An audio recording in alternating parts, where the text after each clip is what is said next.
Profcast.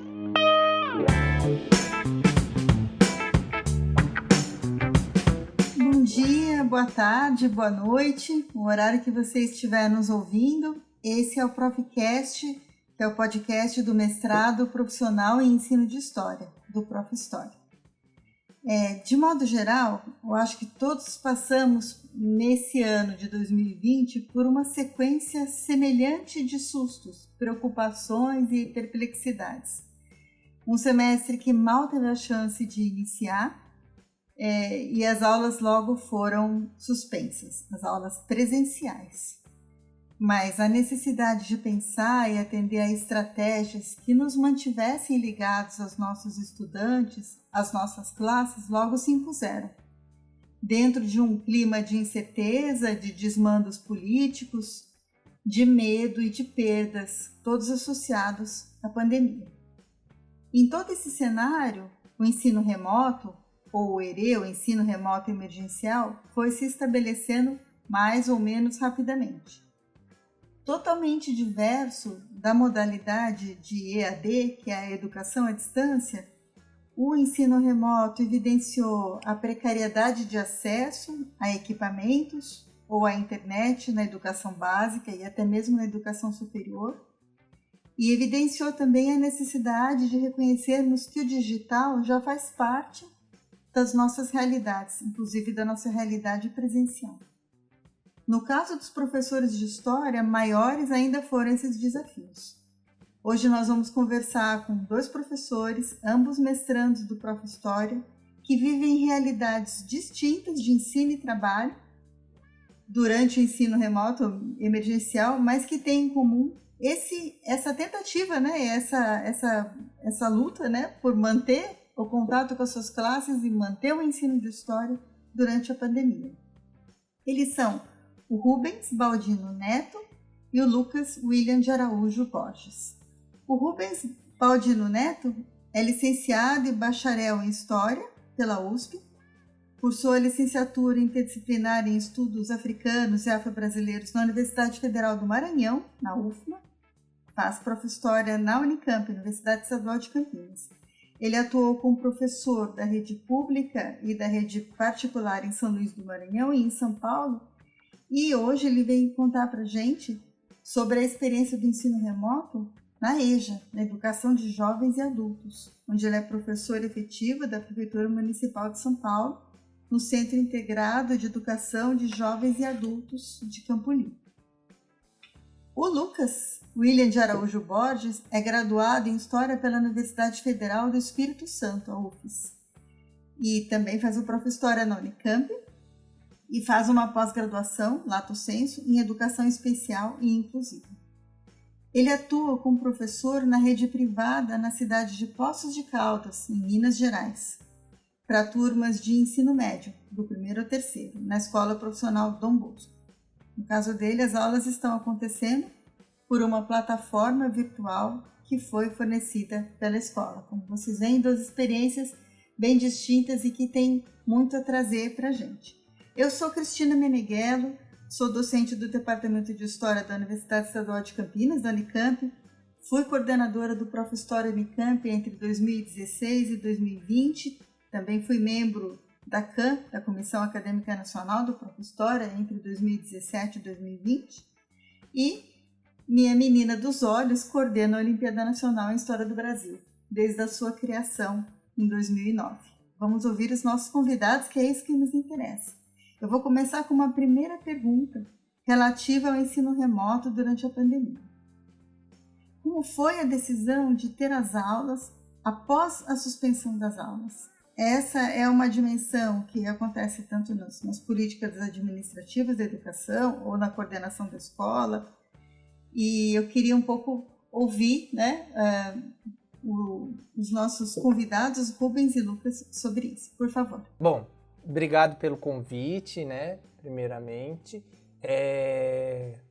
De estar aqui também falando um pouco sobre a educação de jovens e adultos, que é uma modalidade diferenciada de atendimento, da educação básica, e ela é muito importante a gente ter essa visibilidade para essa modalidade. No caso da sua pergunta, Quando a gente, no começo de março, foi surpreendido pela pandemia e pela quarentena, né, como medida de segurança sanitária, todo mundo foi meio que pego de surpresa. E no caso da Prefeitura de São Paulo, a Prefeitura suspendeu as aulas e criou um recesso, né, trazendo os feriados que seriam do segundo semestre, os próximos feriados, pontos facultativos, para essa semana. Então a gente teve uma semana de feriados adiantados, mas que foi uma semana de adaptação. Foi basicamente isso que aconteceu, e depois a gente teve um pouco de recesso também para essa adaptação. Então, na verdade, a gente não teve um recesso de descanso, a gente teve um recesso de susto. E esse susto nos levou a refletir sobre como fazer o ensino, né, a educação de maneira remota, de maneira online e remota, numa situação que, no caso do CIEJA Campo Limpo, que é a escola que eu trabalho, né, o Centro Integrado de Educação de Jovens e Adultos, fica numa região de muita vulnerabilidade social.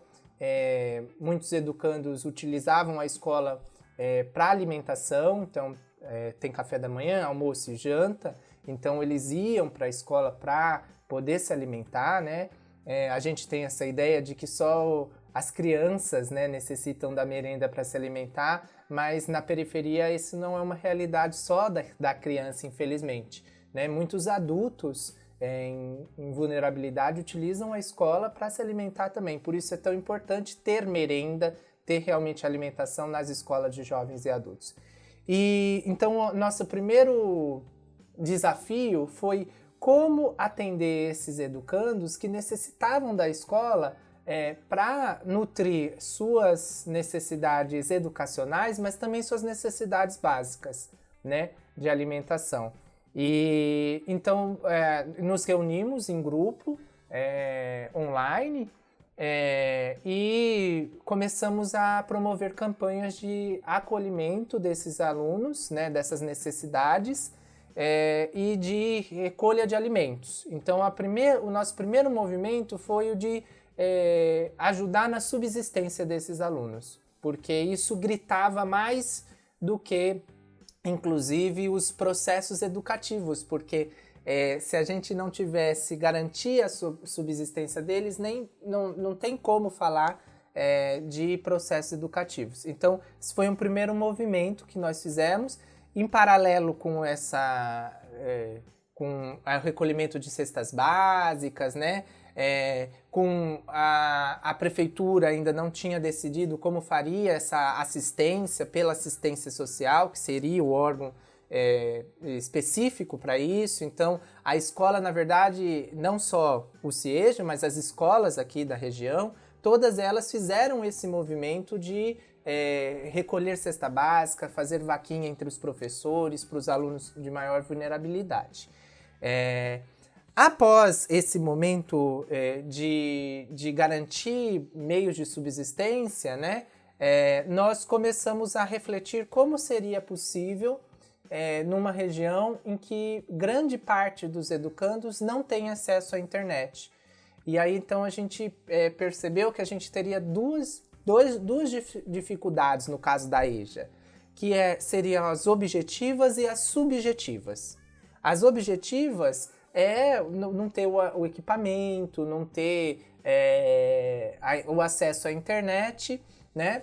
E as subjetivas seria muito a questão geracional, né? Então, os nossos educandos e educandas, em sua grande parte, são adultos e adultos idosos, né? Que tiveram uma trajetória na escola de exclusão e de baixa autoestima. Então, muitos deles têm muita dificuldade de lidar com os meios eletrônicos porque acreditam que não são capazes.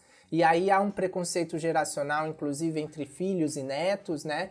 de achar que minha avó não sabe fazer, eu faço por ela, avó, deixa que eu faço para você, e isso vai ser internalizado, é muito difícil, eu não vou conseguir. Então há essa barreira também com os meios digitais, né? Então a prefeitura logo em seguida, né, estipulou que seria utilizada a plataforma Google Classroom, fez um acordo com o Google Classroom e com o Microsoft Teams para a gestão. Então, na gestão e na parte pedagógica dos professores e funcionários, nós utilizamos a plataforma do Teams, e para os educandos nós teríamos que utilizar o Classroom, que demanda aí um computador com a internet, ou até um celular, mas um celular que consiga se conectar com a internet, com uma internet boa. E nós vimos na realidade da EJA que era muito difícil, pouquíssimos educandos, né, tinham. Nós fizemos, dos 1.300 alunos que nós temos, educandos que nós temos, nós ligamos para cada um deles. Então esse foi um primeiro movimento que a gente fez, foi escutá-los. Antes de propor qualquer coisa, escutar qual era a demanda deles. Então tinha essa demanda por alimentação e tinha a demanda pela escola, mas não com plataformas muito sofisticadas, porque eles não têm acesso à internet e a equipamentos eletrônicos. Então nós escutamos os 1.300, ligamos para os 1.300, desses 1.300, 1.100 nós conseguimos contatos. Os que a gente não conseguiu, no primeiro momento, a gente buscou no sistema de ônibus da SP Trans, os sistemas da unidades de saúde. A gente fez uma busca ativa desses números, né? Porque há uma mudança muito grande de números, né? As pessoas trocam de celular, trocam de casa e tal. E a gente conseguiu contato com 1.100 e conseguimos identificar que eles a grande maioria não tem computador em casa, a grande maioria se comunica pela internet com o uso de dados móveis e que não dura o mês inteiro, então são aqueles celulares pré-pagos, e a grande maioria tinha a familiaridade com o WhatsApp como meio de comunicação. Então a gente optou por adaptar as nossas atividades que teriam que ser no Classroom no WhatsApp, né? Então a gente tem uma normativa de utilizar o Classroom, nós montamos o Classroom, ele está lá, tem todas as nossas atividades, mas a gente adapta para aquela necessidade dos nossos educandos, que é o meio WhatsApp, né? Um pouco foi isso, assim. Gostaria de ouvir o Lucas também. Bom, bom dia, professora Cristina, bom dia, professor Rubens. Primeiro, agradecer a oportunidade de estar aqui falando com vocês, trocando essas figurinhas que são muito importantes para a gente também compreender como é que anda essa fase, esse novo normal nos muitos ensinos aí pelo nosso Brasil. Bom, no nosso caso, aqui em Poços de Caldas, o fim das aulas foi decretado pelo governo do estado, o município seguiu já no dia 16 de março. E a gente também, foi tudo muito, muito repentino, né? Muito abrupto, e nós, de uma hora para outra, não nos encontrávamos mais na sala de aula com os nossos alunos, e todo aquele nosso planejamento que estava sendo feito com os alunos no chão da escola, ele foi realmente por água abaixo, no sentido de que houve uma suspensão por tempo indeterminado dessas aulas. Então, num primeiro momento, a gente também foi acometido por uma indefinição muito grande, porque nós não sabíamos o que seria feito e ninguém sabia também quanto tempo ia durar, né? Eu acho que a grande angústia que a gente tem passado é não ter essa perspectiva e nem essa expectativa de retorno das aulas. Acho que isso complica ainda mais. E sobretudo, naquele momento, em março, havia sempre assim, maio vai voltar, abril vai voltar, junho vai voltar. Então, todo mês pensava-se que, em outubro volta. Então, isso ainda piorava a questão da angústia dos professores. Nós ficamos aí 15 dias seguintes sem aula, totalmente suspenso. Nem aula, nem encontro, nem plataforma, nem nada. Foram realmente 15 dias sem nenhum plano de ação. Durante esses 15 dias, as escolas particulares aqui da cidade se uniram na expectativa de antecipar as férias escolares.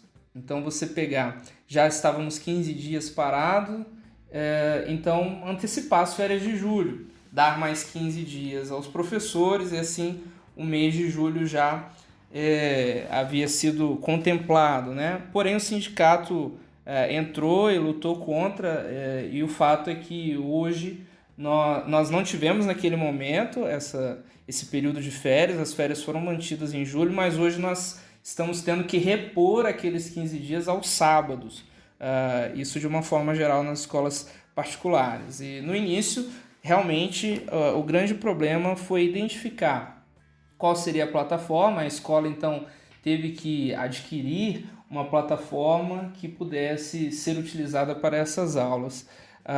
E a grande questão também foi que, no nosso caso em especial, que é uma escola familiar, onde geralmente as famílias colocam todos os filhos, e os filhos estudam, os pais estudaram na escola e agora os filhos estudam. Então, o grande problema da plataforma, nesse primeiro momento, foi justamente essa questão dos dispositivos. Então, algumas famílias, a grande maioria, não tinha um computador para cada filho. E isso dificultou muito o processo inicial, por isso que foi um processo lento.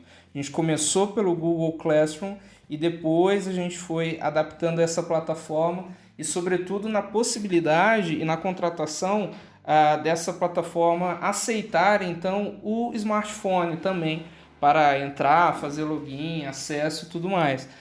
Em virtude de que o celular já percebíamos que estava disponível para todos os alunos, né? No caso da nossa escola, nós temos tanto alunos de classe média alta como alunos de classe baixa, porque existe um sistema de bolsas também por questões de nota, por se tratar de uma escola de tradição confessional, então existe essa questão da bolsa para pessoas de baixa renda, né? Famílias que têm uma renda determinada, uma renda mínima determinada.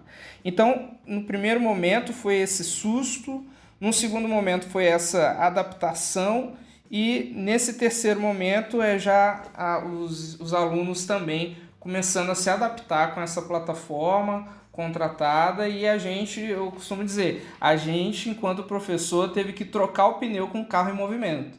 A realidade foi essa, né? Então a gente foi obrigado a se adaptar sem nenhum tipo de curso específico, né? E você imagine, se o ensino na EAD, a gente sabe, já é tão discriminado por muitas pessoas, quanto mais o ensino remoto. Então, quer dizer, algo que nós não sabíamos operacionar e tivemos que nos adaptar. E aí entrou até questões, por exemplo, de direitos de imagem. E aí, o professor, ele está filmando, está ficando gravado, está sendo passado, mas sempre aquela questão, a gente está tendo que trocar o pneu com o carro em movimento. Essa é a impressão que nós tivemos e até agora estamos tentando fazer isso.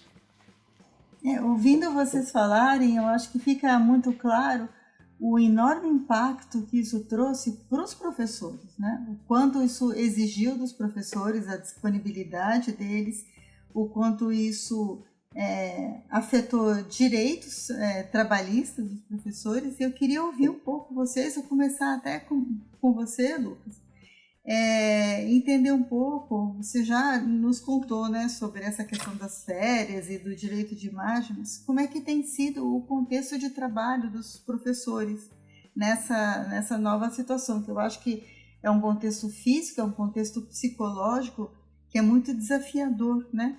Então, que você contasse um pouco, tanto para você como para os professores que você conhece, né? Como é que tem sido esses meses de pandemia?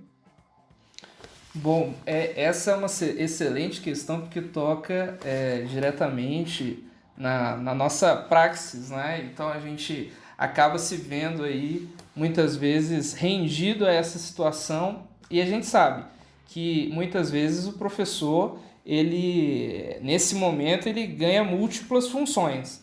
Então, a primeira coisa que eu tenho certeza que todo mundo vai se identificar e sobretudo aqui no nosso caso, que é uma escola particular, é a inquisição dos pais, né? Os pais dizendo, não, mas e a mensalidade da escola? Vai suspender, vai ter desconto.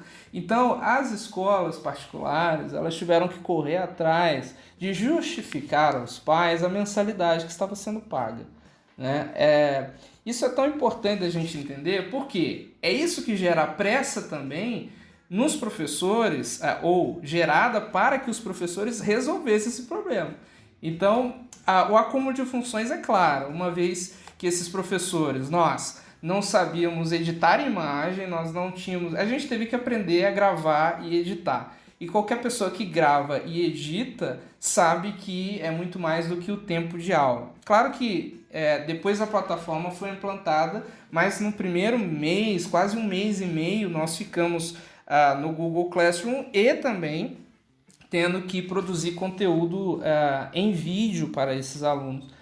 Como eu digo, nessa visão de justificar o valor que o pai está pagando naquela parcela. Então, a gente teve que aprender a gravar, editar, e que vai muito além daquela questão de aula. Ao mesmo tempo, a gente teve que procurar como lidar com essas novas tecnologias, que nós sabemos também que grande parte dos professores ainda tem, no sentido de sua aula, a questão do quadro, né? A questão da matéria escrita, da matéria passada, e ao mesmo tempo tiveram que se reinventar e, como eu digo, sem nenhum tipo de curso prévio, sem nenhum tipo de conversa ou de uma capacitação. Foi tudo realmente na garra que os professores tiveram que se ressignificar e ressignificar a forma que davam aula. Ao mesmo tempo, e isso além do acúmulo de funções, as horas extras, né? Que ao mesmo tempo isso vai sendo questionado, mas vem cá, agora eu estou fazendo um trabalho além, né? Mas o professor não está recebendo por esse trabalho além. Além disso, a gente pode pensar também na instituição escolar como limite e fronteira, porque a escola ela traz a ideia de limite, né? Antigamente, vamos dizer assim, no antigo normal, o pessoal fala do novo, no antigo normal, a gente entrava dentro de sala e dentro da escola, naquele período estávamos ali empenhados naquele trabalho e para aquela escola. A partir do momento que saímos, aquilo se rompia. Hoje não, no home office e nessa ideia, dentro de casa de plataformas virtuais, parece que nós estamos 24 horas à disposição ou disponíveis para algum tipo de relatório, algum tipo de reuniões fora do horário, então, são as mais comuns. Então, isso tudo traz uma angústia, sim, para nós professores, nesse aspecto também de fronteira. Porque agora você tem a questão do pai.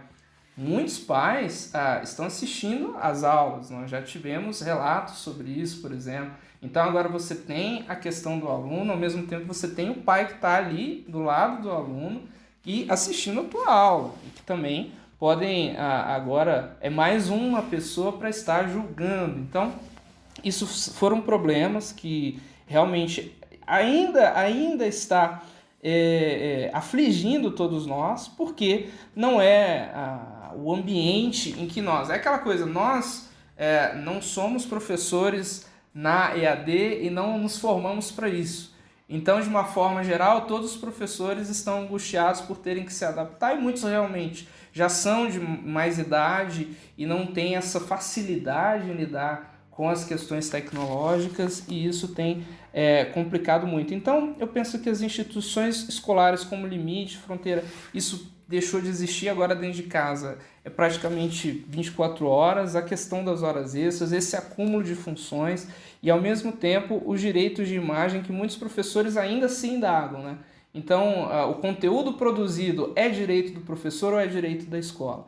Isso são questões muito recentes e novas e que ainda a gente não chegou num consenso com relação a isso, mas a luta, nesse sentido, o sindicato tem sido bastante presente aqui na nossa cidade e ajudado. Uma das questões iniciais que nós tivemos foi justamente como é que fica se em casa, por exemplo, nós, por algum motivo, não tivermos o aparelho adequado, como uma cadeira. Nós sabemos que passamos aí quantas horas em frente à tela e quantas horas sentado numa cadeira que muitas vezes não é adequado. E esses problemas posteriores de coluna e etc., de visão, será configurado acidente de trabalho? Nós sabemos que não, então os professores estão sendo realmente guerreiros nesse cenário. Rubens, e de sua parte, o que você tem para contar para a gente sobre essa dimensão aqui tão séria que o Lucas já apontou para a gente, desse impacto sobre os professores, sobre a sua vida profissional, cotidiana, mental, psicológica? É muito interessante, né, essa pergunta, porque ouvindo o Lucas, a gente percebe que mesmo em realidades muito distantes, acho que o fazer docente, ele se aproxima muito, né? Pode ser a realidade que for. E também as demandas que vêm para os professores são muito parecidas, né?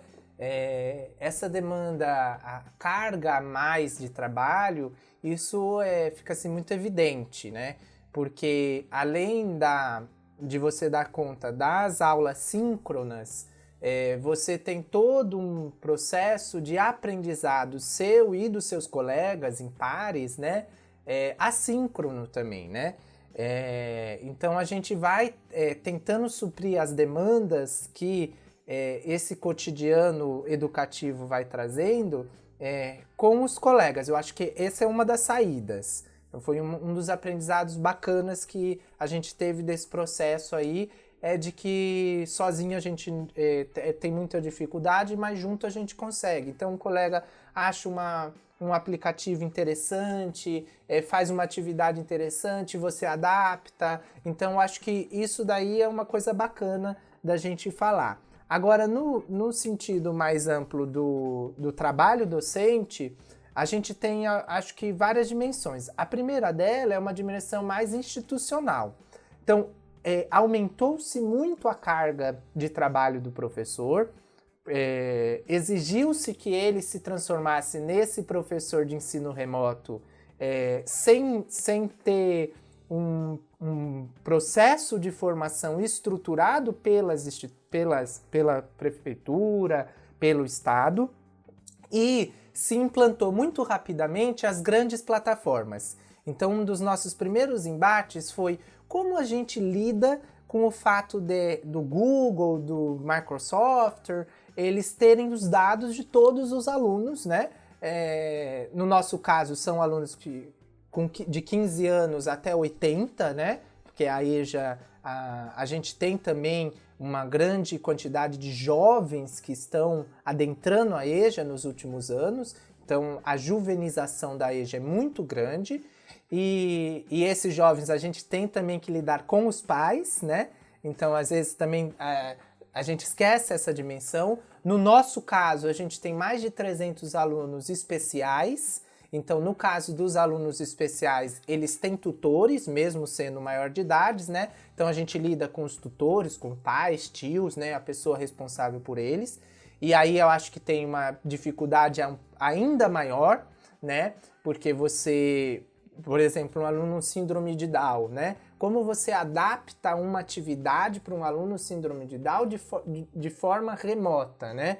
Então, e com o filtro da família, né? A gente tem uma realidade muitas vezes que a família, ela busca a escola mais como um meio de socialização, que é muito importante, do que um meio de aprendizado e autonomia. No caso desses alunos especiais, há um processo todo com a própria família, dela compreender que aquele adulto que tem uma necessidade, ele é um adulto que pode ser autônomo, pode entrar no mercado de trabalho, né? Não precisa ficar sempre, se ele desejar, né? Ele pode ganhar uma autonomia nesse sentido. Então aí há um trabalho muito complexo, né? O distanciamento físico para nós da EJA traz muita angústia, porque esse distanciamento físico ele faz com que muitos alunos se distanciem da escola. educandos que buscam a escola depois de muitos anos, né, com o distanciamento físico, eles acabam não tendo assim, um incentivo de voltar. Então, nós tentamos sempre criar nos grupos um reconhecimento ali, uma solidariedade entre eles, para que um vai puxando o outro e continue na escola. No caso dos professores, nós tivemos cortes salariais de tudo que era considerado extra, né? Então, por exemplo, quem trabalha à noite teve o corte do adicional noturno. No caso de quem elabora projetos, teve todos os cortes dos projetos, né? Mas o interessante é que, por exemplo, quem atua à noite, os educandos da EJA que estudam à noite, eles estudam à noite porque eles trabalham durante o dia.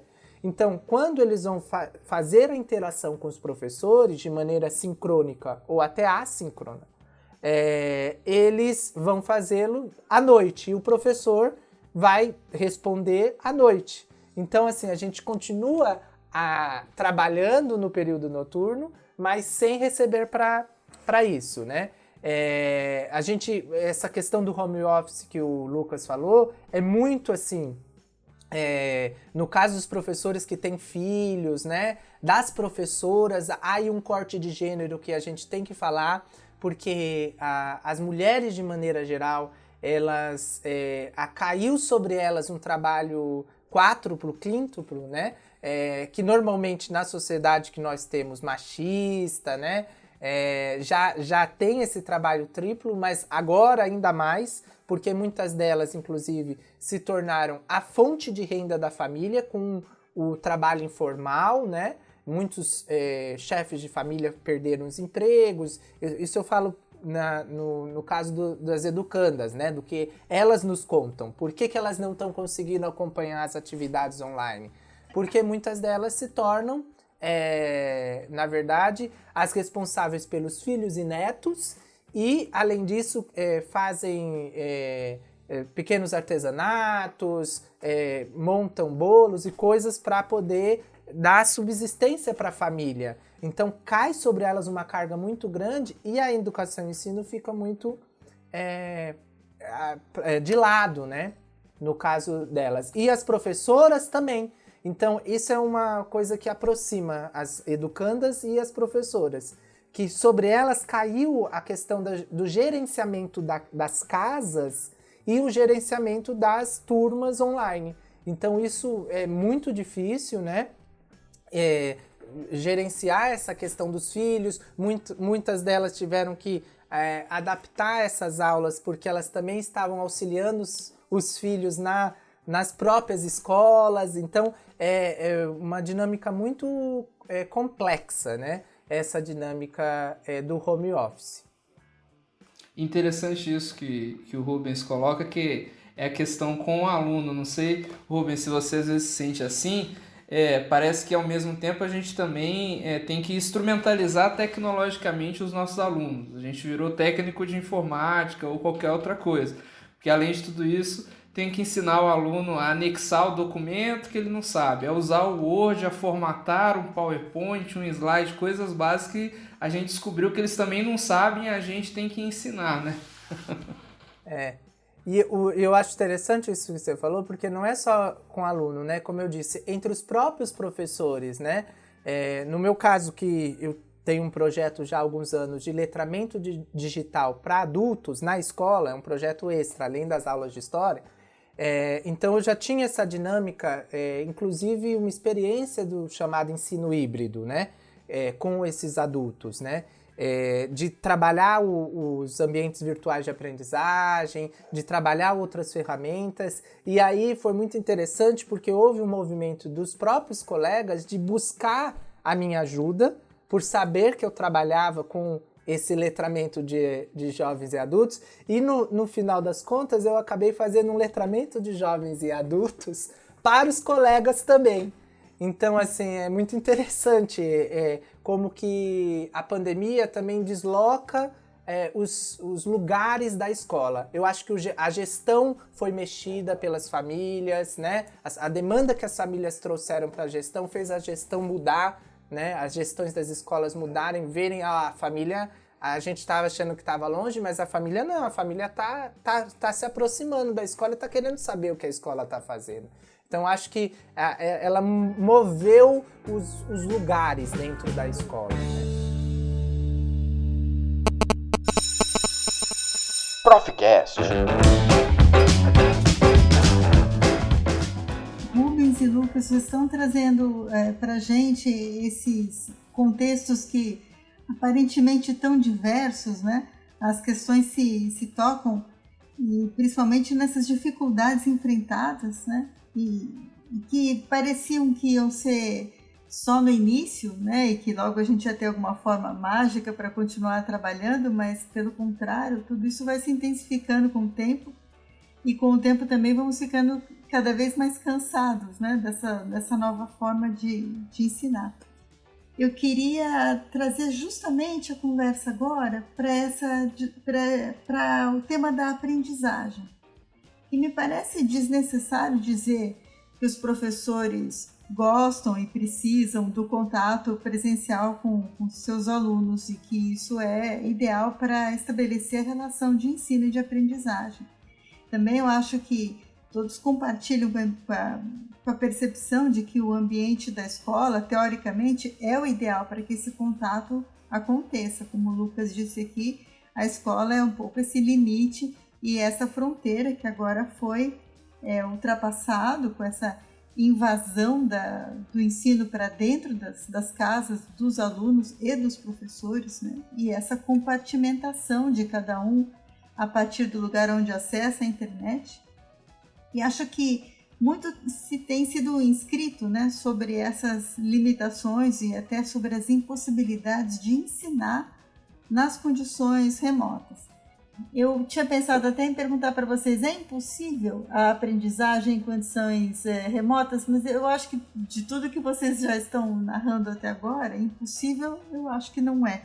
Mas evidentemente que é muito difícil, né, ter uma relação de ensino e de aprendizagem que seja remota. E aqui eu não estou me referindo à superfície dos fatos. Eu acho que muita gente está impressionado com questões que são menos relevantes.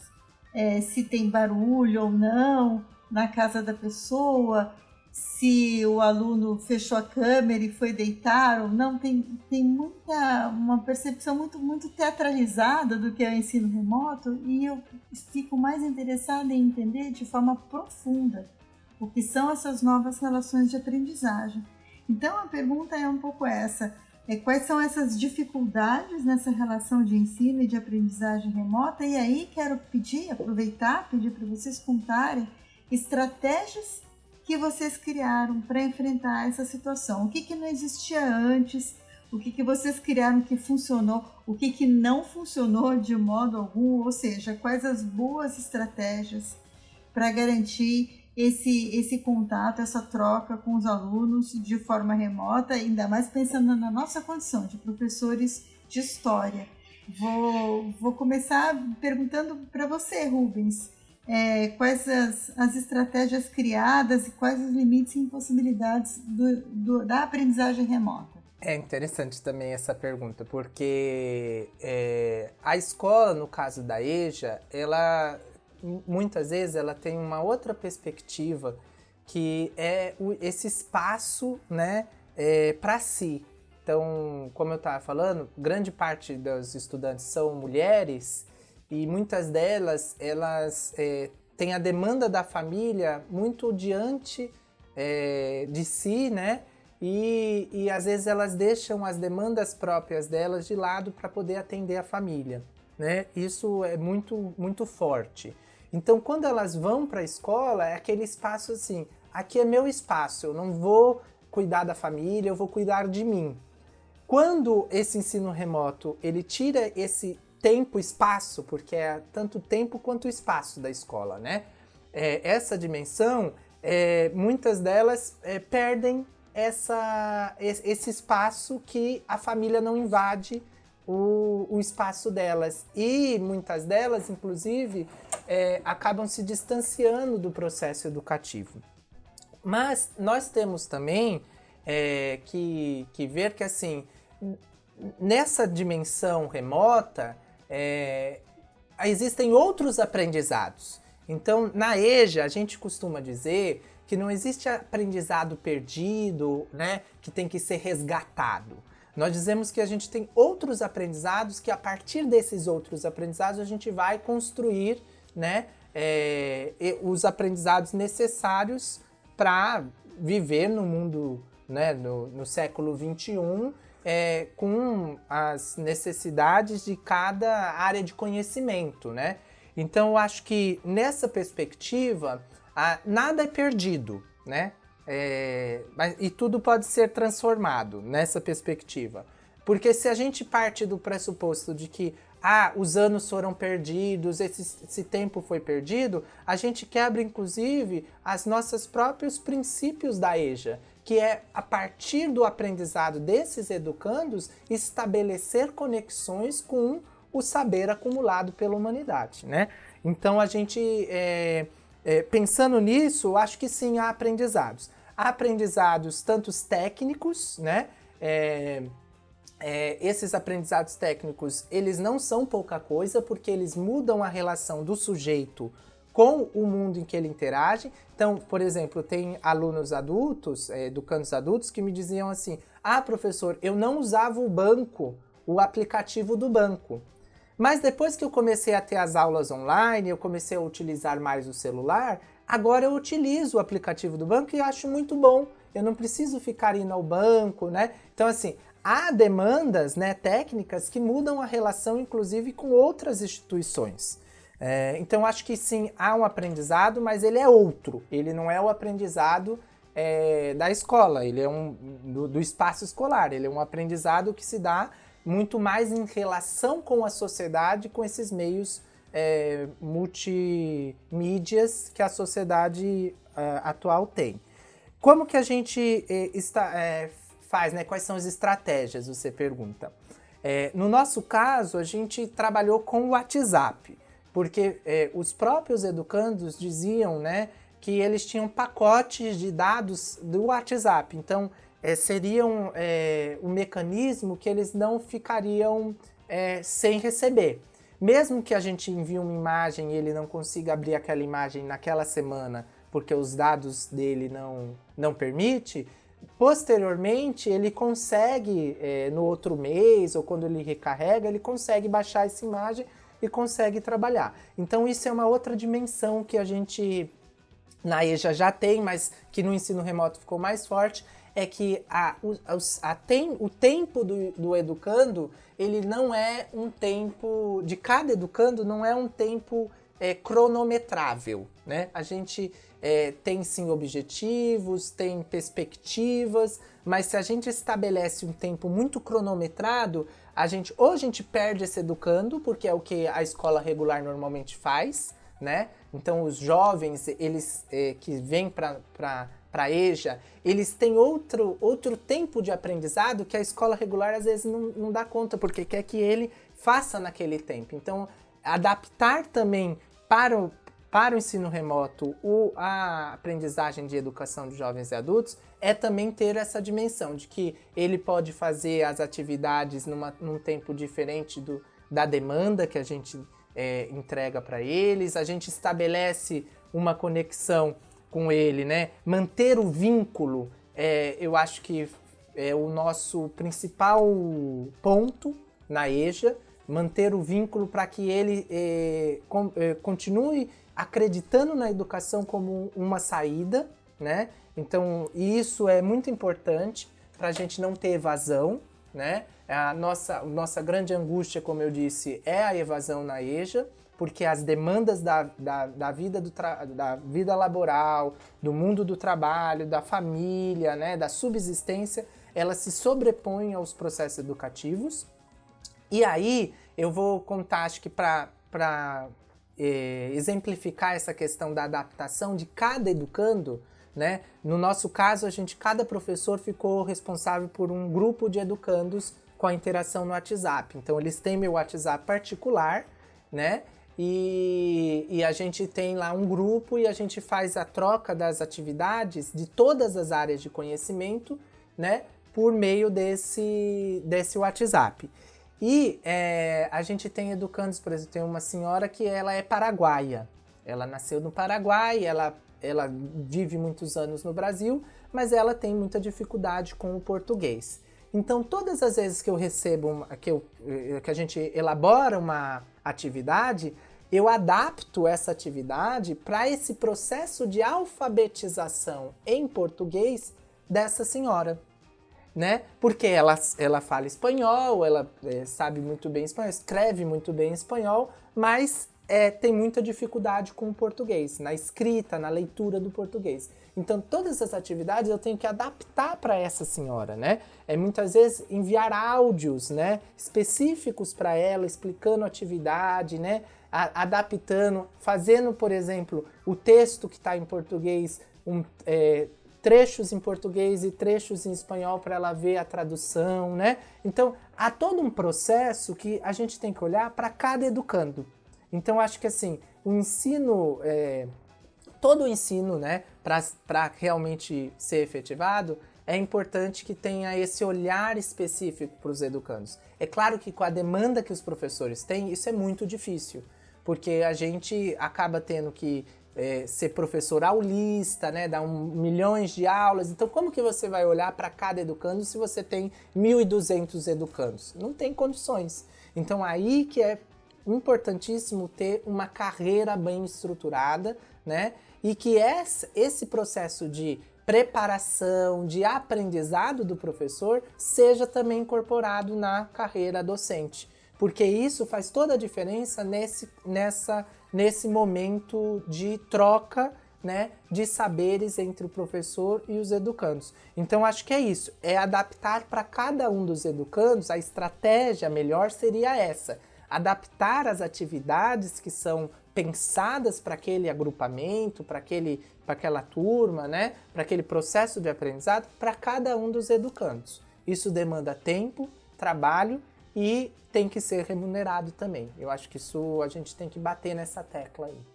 Lucas, e no caso de vocês, eu até ia emendar uma pergunta, porque aí no caso você está trabalhando com jovens, né, que podem estar mais ou menos afeitos às tecnologias, mas eu tenho uma curiosidade para saber assim, se as outras plataformas que eles frequentam na sua vida cotidiana, por exemplo, o YouTube, as redes sociais, se nesse momento a gente pode lançar mão desses instrumentos, dessas ferramentas para aprendizagem, ou se fica tudo misturado como se fosse de uma forma indistinta e a aula acaba sendo mais como qualquer outro vídeo que ele poderia estar assistindo online.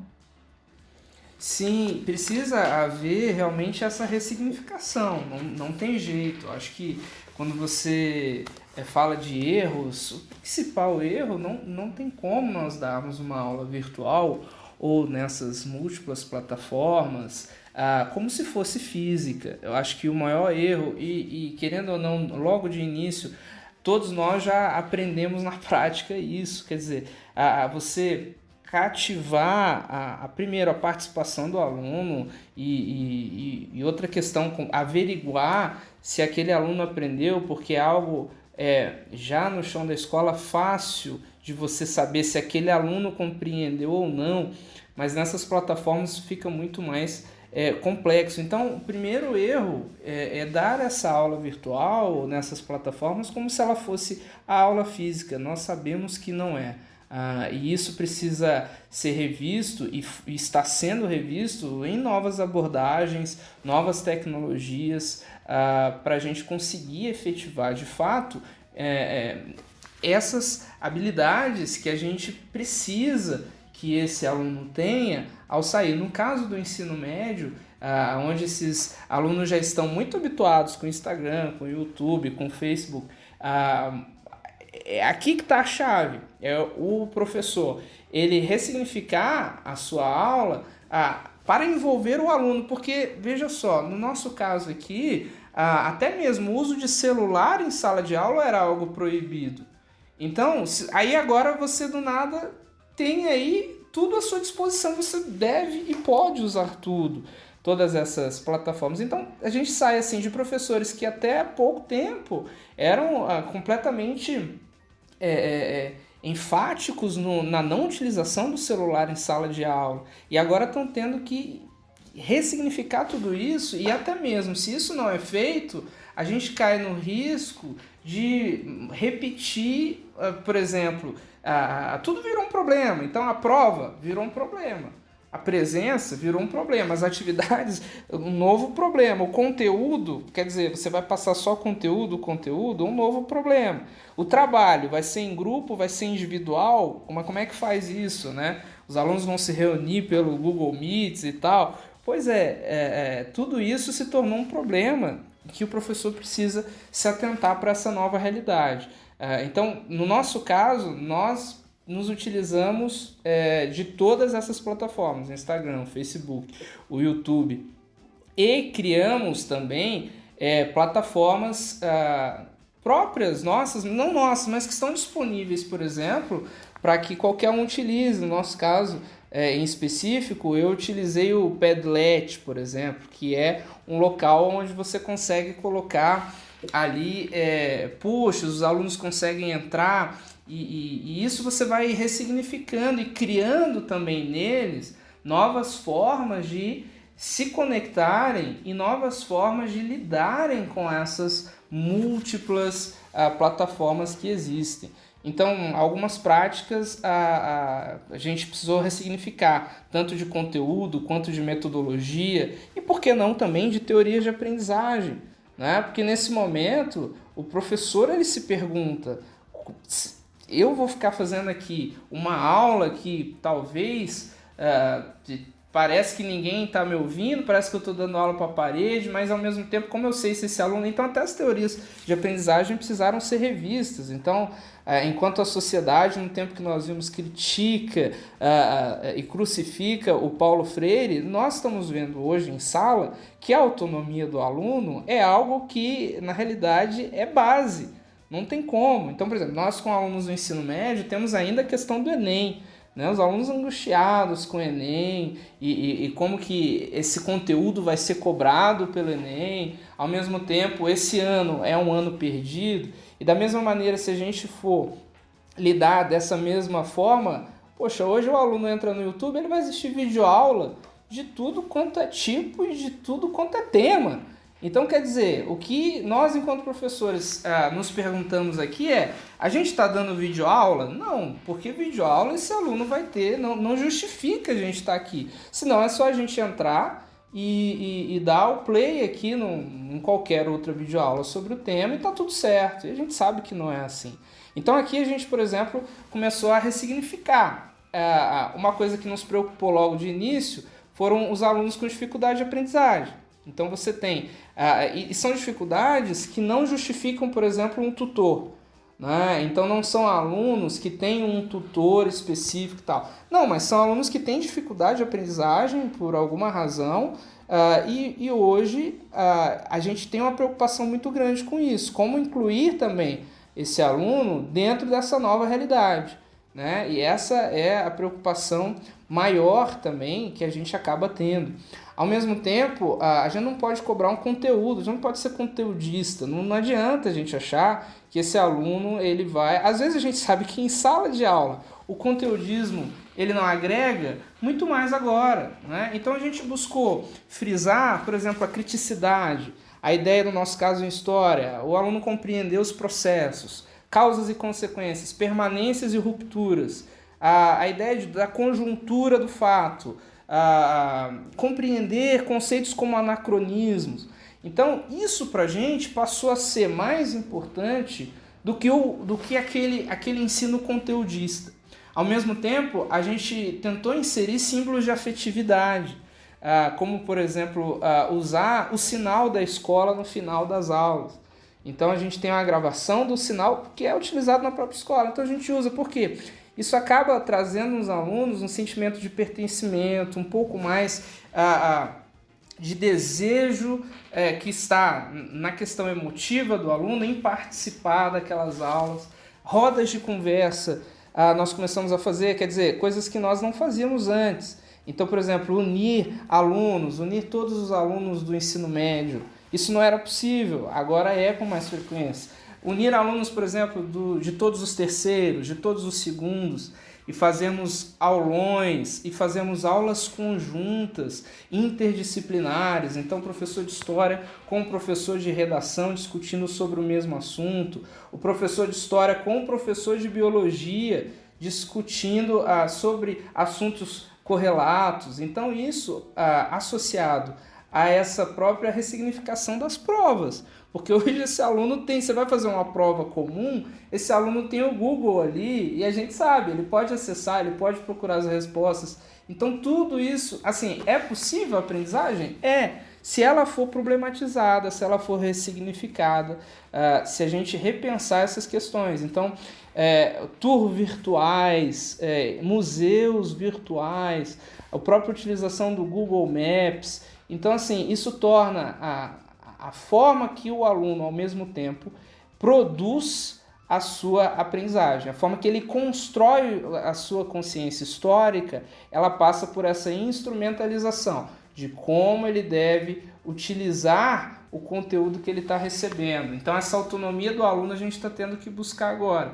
E, de fato, isso é algo que fica mais claro quando a gente vê que o que a gente cobra dos alunos é Enem, o que a gente cobra dos alunos é resultado, o que a gente cobra dos alunos é, sobretudo na escola particular, aquele conteúdo X. E a verdade é que essa nova realidade nos mostrou que se a gente não voltar diferente, se a gente voltar depois desse período com as mesmas velhas práticas, a gente não vai ter aprendido nada com esse período. Lucas, muito bacana você mencionar isso. Aliás, muito bacana tudo, né, que vocês estão trazendo para a gente. Mas muito bacana isso porque eu já vou começar a encaminhar aqui o nosso bate-papo para a finalização dele, para as nossas conclusões, né?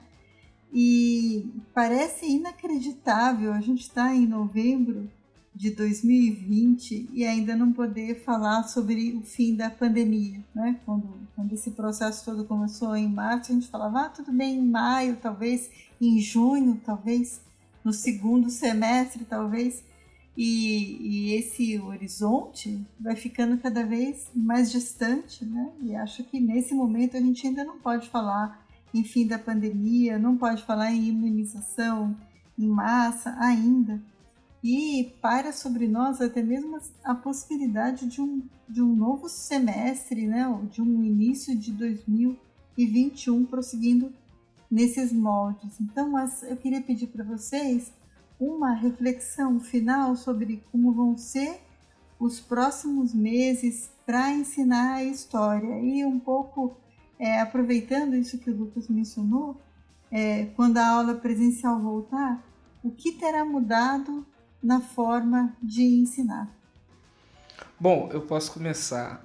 Eu acho que quando a gente fala sobre isso, o mais importante daquilo que a gente ouve, por exemplo, o Rubens falar, é que todo mundo tá sendo afetado. E quando ele fala, por exemplo, das esferas e das camadas, da diversidade dos alunos com quem ele trabalha, e quando eu olho para a minha realidade, uma coisa eu vejo assim, o quanto que nós ainda estamos presos a sistemas, podemos dizer, arcaicos de ensino, no sentido de não dialogarmos e termos uma resistência. Isso é normal, a gente vê de muitos colegas professores, uma resistência do uso das tecnologias.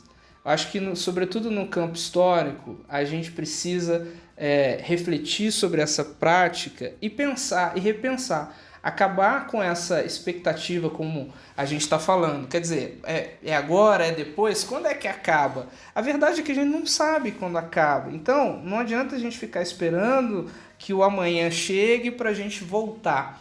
A verdade é que a gente precisa entender que esse período que nós estamos passando é extremamente sensível, mas que nós podemos tirar coisas brilhantes desse período. Uma delas é justamente ressignificar essa questão das aulas que nós temos dado e, sobretudo, retornando ou não, entender que a nossa prática docente é o que nesse momento tem feito a diferença em muitos lares, em muitas casas, para muitos alunos. A verdade é que pouco antes de entrarmos na pandemia, em março desse ano, estava havendo uma conversa muito grande, por exemplo, com relação ao homeschooling, né? E hoje a gente vê, aí agora os pais estão numa espécie de sub-homeschooling e não estão gostando tanto assim. Então, quer dizer, eu acho que o papel do professor, ele precisa ser visto pela sociedade, o papel da escola também, da educação, precisa ser visto pela sociedade como transformador, como aquele que faz a diferença na sociedade, e isso passa também por nós, conscientes desse processo, buscarmos cada vez mais essa autonomia do aluno e, ao mesmo tempo, como eu disse, não é uma videoaula que nós estamos dando, pelo contrário, nós, dentro da nossa praxis, estamos mediando, estamos instrumentalizando, estamos possibilitando a esse aluno possibilidades outras com relação ao ensino e à aprendizagem. Então, nesse mesmo momento, todos os professores estão sendo, sim, produtores de muito conteúdo, mas não só isso, produtores de muito conhecimento. Então, pensar e repensar esse caminho que ainda vai, não sabemos por quanto tempo, passa também por repensar o retorno. Se voltaremos da mesma maneira? Eu acredito que não, porque os alunos não voltarão os mesmos, nós também não voltaremos os mesmos e a instituição escolar, frente à sociedade, ela também não será vista com os mesmos olhos. Rubens, voltamos do mesmo jeito, voltamos transformados, como voltaremos, quando voltarmos? Eu concordo com o Lucas, né, nesse sentido de que não voltaremos os mesmos, tanto nós, professores, quanto os sistemas de ensino, a própria gestão escolar, né, e os educandos também não. Eu acho que é um aprendizado, como eu disse, a gente não perde, né, aprendizados, desde que a gente leve em consideração as trajetórias. Né? Na EJA a gente tem isso muito forte, né? Como as trajetórias de cada um os levaram até ali. Então eu acho que a trajetória que todos nós estamos passando na pandemia nos coloca desafios, mas também nos coloca, abre perspectivas, né? Nesse sentido, a crise pandêmica, né? Ela é isso mesmo, ela é uma crise, ela nos coloca diante de algo que não está dando mais certo, né? Algo que não está funcionando direito e nos coloca questões para pensar o que fazer adiante. Essa questão da inclusão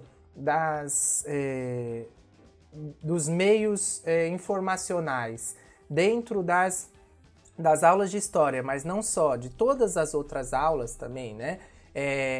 A questão da interdisciplinaridade, que a gente já tinha, no caso da minha escola, muito forte, né?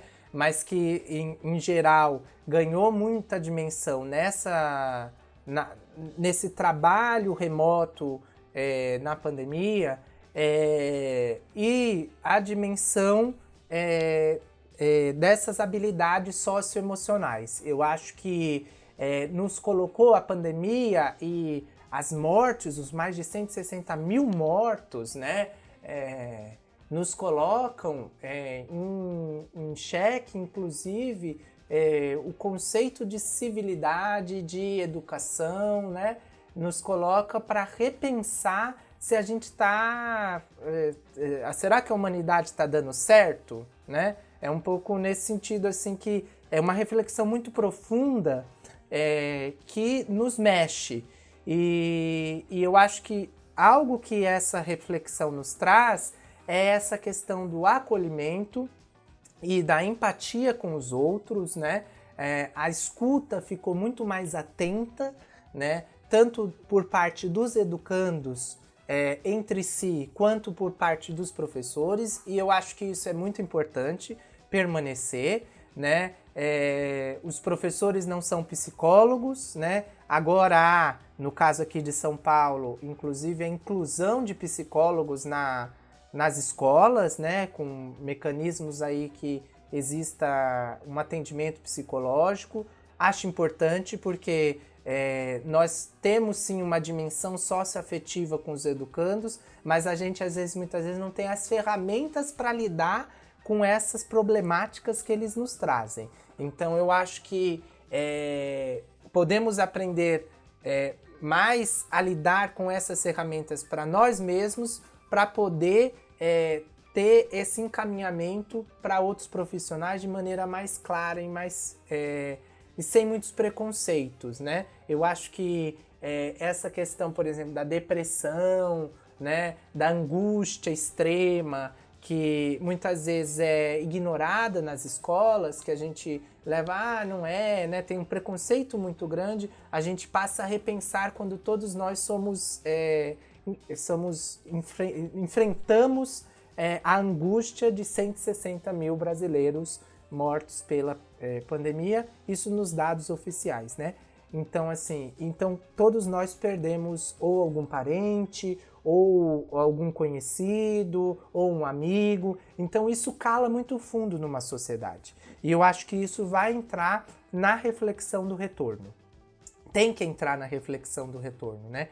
Como fazemos esse luto, desse luto nascer sementes para o amanhã, né? Não deixar esse luto ser uma terra arrasada, né? E nesse sentido, inclusive, no contra aí políticas genocidas de pessoas que estão no poder, né?